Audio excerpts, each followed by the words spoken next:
Bugungi darsimizda Cambridge 7 Test 2 Passage 2 analizini ko'rib chiqamiz. Birinchi navbatda titlga qarab olgan holda nima bu haqida tushunishimiz kerak. The true cost of food, ya'ni ovqatning aniq narxi, to'g'ri narxi. Savol turlariga qaraymiz. Which paragraph contains the following information? Quyidagi ma'lumotlar qaysi paragraflarda berilgan? Notabene you may use analyze more than uxladik. Notabene you may use analyze more than once. Demak, bu qismda bitta paragrafga ikkita tashlashimiz kerak. Nechta paragraf bor? 3 ta, 4 ta, 5 ta, 6 ta, 7 ta paragraf bor. 7 ta paragrafdan faqatgina 3 tasini ishlatamiz. Uxladik. Yasanayotgan savollar bor. Undan keyin esa bizda no more than 3 words summary completion bo'lishi kerak. Professor Pretty ko'ramiz. Professor Pretty hayotda boshlasa, o'sha joyda mana Professor Pretty. You boshida nima bo'lishi mumkin? Mana Jules Pretty. You stupid Jules Pretty. Mayli. Paragraph D dan boshlangan savolga javoblar men bilacha. Several species of wildlife in British countries are declining. Taste of food has deteriorated. Financial cost of environmental damage widely recognized. One of the costs calculated by Professor illness caused by food. Ko'ramiz, o'qiymiz. Qisqasi narsani o'qishimiz kerak. Keyin savolga javob sekin berishimiz kerak. Menimcha shu qilgan yaxshi. ABC ni o'qiyman, keyin DE ni o'qiyman, keyin FG ni o'qishim mumkin. Kerak endi shu ishni birgalikda qilib ko'raylik, ishlarkanmi, yo'qmi? Ketdik, o'qiymiz everyone. Hope, for more than 40 years the cost of food has been rising. Seriously? It has now reached a point where a growing number of people believes it's too high, that bringing it down will be one of the greatest challenges 21st century. That cost, however, is not in immediate cash. In the West, at least, most food is now far cheaper to buy in the relative times than it was in the 60s. The cost is in the collateral damage of the very methods of production have made the food cheaper, pollution of water, innervation of soil, destruction of wildlife, harm to animal welfare, and the threat to human health caused by modern industrial agriculture, whatever it is. First mechanization, then mass use of chemical fertilizers and pesticides, then monocultures, the battery breeding of livestock, now genetic engineering. The onward march of intensive farming has seen unstoppable in the last half century as the yields of products have soared, but the damage caused has been colossal. In Britain, for example, many of our best-loved farmland birds such as skylark, the grey partridge, lapwing, and the corn bunting have vanished from huge stretches of countryside, as have been more wildflowers and insects. Several species of wildlife in the British countryside are declining. Of course, it is declining. It's written here, you person. Many of our best-loved farmland birds die. Lekin wildlife dedi. Bu qismda farmland birds. E'tibor berish kerak. Farmland birds bo'lsa, bu fermadagi birdlar, wildlife ko'ramiz. Skylark, grey partridge, lapwing, corn bunting, and have vanished.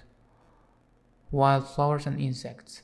Wildlife kiradimi mana insect bilan wildflowers? I don't think so. Not given olamiz buni. Ma'lumot yo'qda, qisqasi farmland bird ma'lumot bergan. Wildflower bilan insektlarni yo'qolganini aytgan. Lekin wildlife yo'q. Menimcha not given. Yana bilmadim. Agar not given bo'lmagan bo'lsa, yes bo'ladi bu javob. Balki yesdir. Who cares? Who knows? Who cares? I don't care. The taste of food has deteriorated. Okay, blah blah blah. Ko'ramiz. Hope. Thousands of ponds have disappeared in the landscape. The facial filth of fecal. Or is dreaming wild salmon from any of the sea lochs of Scotland. Natural soil fertility is dropping in many areas because continuous industrial fertilizers and pesticides. The growth of algae is increasing in lakes because of the fertilizer runoff. Tushunarli. Sinema o'qiylik. Put it all together and it looks like a battlefield. The consumers rarely make the connection at the dinner table, but it's mainly because the cost of all this damage are what economists refer to as externalities. They are outside the main transaction, which is, for example, producing and selling a field of wheat, and borne directly by nature producers, not consumers. For many, the cost may not even appear to be financial at all, but merely aesthetic, a terrible shame, nothing to do with the money. And anyway, they, as consumers of food, certainly aren't paying for it, are they? They are not paying for it, are they? They are paying for it either. Well, the cost of society can actually be quantified with an added up amount to staggering sums. Cost involved in purifying cormatic. Stages in development of farming industry ma'lumot ko'rdik. Mana first mechanization dedi, then mass use of chemical dedi, fertilizer dedi, monoculture dedi, battery of dedi. Shu mana shu stages of development of farming industry bo'ladi. Shuning uchun ham B olamiz buni. Thank you guys. Term used to describe hidden cost, externality bu. Mana externality. This mainly because the cost of this damage are what economists refer to as externalities because it's are hidden. Demak C bo'lar ekan.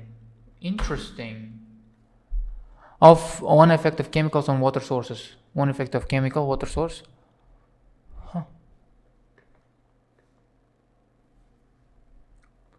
Mana menimcha. While the growth of algae is increasing in lakes because of the fertilizer runoff. Mana shu bo'lsa kerak. B bo'lsa kerak. Bilmadim. B bo'lishi kerak. Katta ehtimollik bilan chunki mana effect bo'ladi bu growth of algae bo'ladi. Chemical fertilizer и water source mana o'ta lake bo'lgan. Qisqacha shu. Ko'ramiz, yana bilmayman.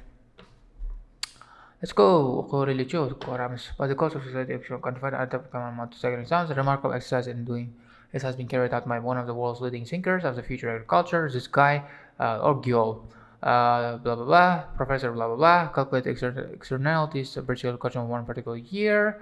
They added the cost of preparing the damage it causes and repairing. Came up with a figure of 2,000. What was the number? Is million? What is this? It's equivalent to 208 pounds for every hectare of arable land and permanent pasture. Almost estimated gain as total revenue, total government and US spent on bridge farming in that year. It was conservative estimate. I don't know what happened. Cost included for removal of pesticides, removal of nitrates, removal of phosphorus, removal of bug control, blah blah blah, damage to wildlife habitats, blah blah blah, emission of gases, soil erosion, food poisoning, cattle disease. There was a simple but memorable conclusion from this. Our food bills are actually threefold. Demak bizning food billlarimiz 3 marta qimmat bo'lishi kerak. We are paying for our supposedly cheaper food in 3 separate ways. Once over the counter, secondly over the country, secondly our taxes, which provides enormous subsidizing popular of modern intensive farming, clean up the mess that modern farming leaves behind. Go away. Qisqasi taste of food haqida ma'lumot yo'q. Not given olamiz. Ikkita not given bo'ladi. Tushunmadim. Financial cost of environmental damage are widely recognized. No one cares about it. Mana.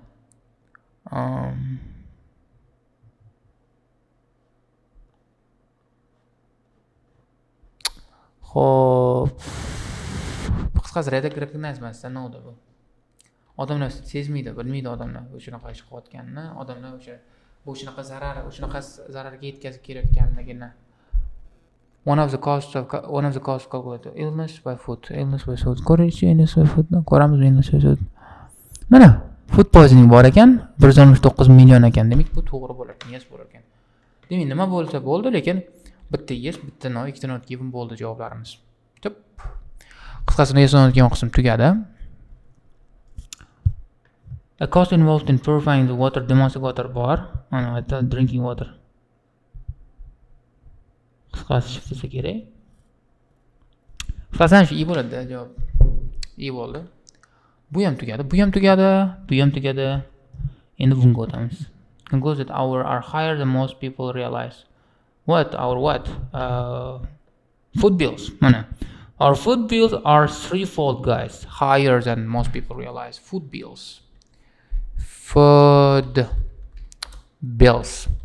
Demak, pulga ovqat to'lovlarimiz, whatever it is. Britain should reduce its reliance on. He feels it's realistic to suggest that Britain should reduce its reliance on whatever it is. So, we'll talk in true cost of brought down.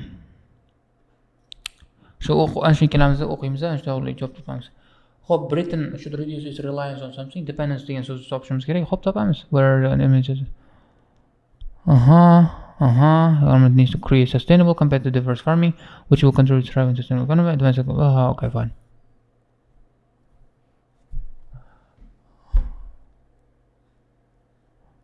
Industrial agriculture is a solution to hunger. May be very hard for some countries, but in Britain, where they made lesser, the cost and damage of the intense farming can be equalized. Mana, shu javob bo'ladi. Industrial agriculture bo'ladi. It's realistic to suggest that Britain should reduce its reliance on industrial agriculture because immediate need to supply is less urgent. Boshqa joylarda unaqa emas, lekin bizda o'sha immediate need for food supply bo'lmagani uchun industrial agriculturedan voz kechishimiz kerak degan gap bor. Good luck with that. Industrial agriculture, whatever it is, culture. Damn it, man.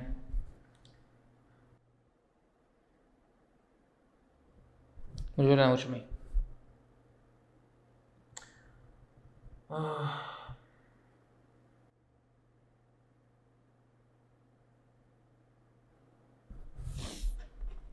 Okay.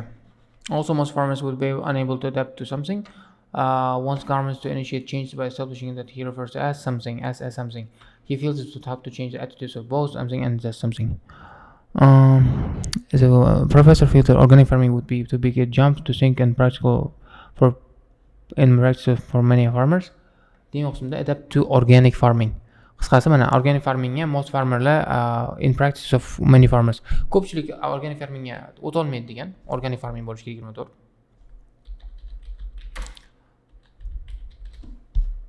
Kuchaytiramiz, tushunarli bo'ladi sizlarga. Organic farming bo'ladi bu. Professor refers to as what? Immense introduction of greener food standard which would push the market towards greener food standard bo'ladi.